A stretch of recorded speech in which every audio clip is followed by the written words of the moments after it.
or affirm that the testimony that you are about to give is the truth, the whole truth, and nothing but the truth, so help you God?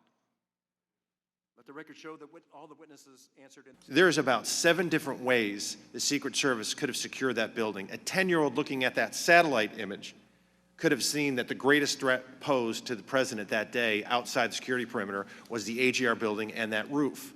And a 20-year-old with a week's notice figured it out and outsmarted and outmaneuvered the entire U.S. Secret Service, and that is a shame and it's a stain on their agency.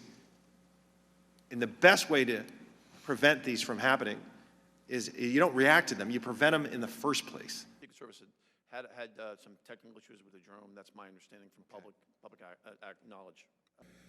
But there was no guidance as far as where they wanted us to be, aside from what those specific duties would be. The counter-assault team leader was very good at making sure we knew what was expected. The counter-sniper walked through with us at the planning meeting, so they knew where we would be. They knew what our plan was. Yes. On the 11th, is it true that within minutes of joining the walkthrough, you shared your concerns about AGR complex? With whom and what did you say? I did share my concerns with the agents, from my understanding, that were in charge of the site that day.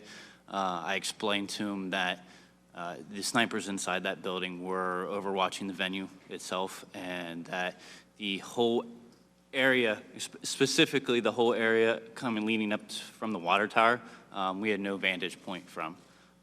We could see part of the building that Crooks was on, but we had no access or line of sight, I should say, to that area.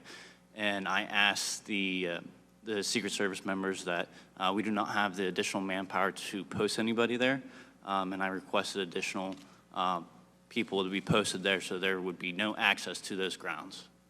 And what response did you get? That they would take care of it. They would take care of it? Yes. And did you think that meant they would put it within their secured perimeter? Whether they put it within their secured perimeter or they posted bodies, actual people there, that was my expectation of what was going to happen. I say that to you because some of the testimony here today, first of all, we don't have communication was totally lacking here. You mentioned there was one command center is generally the situation. Here you had 2 command centers that didn't talk to each other. Committed to ensuring that security failures on July 13th never happen again. You've been with the Secret Service, sir. You with President Reagan, I believe you said? And President Bush, yes, sir. Thank you for that good work. What went wrong? Who's in charge? Well, what went wrong here is there was a breakdown.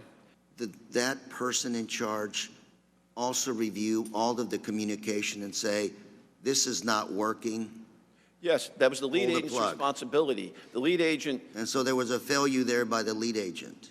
Well, I don't want to specifically say the lead agent, but in my opinion, it was probably the lead agent's responsibility to ensure the overall communication for the entire visit was appropriate. And that was not the case? Apparently not.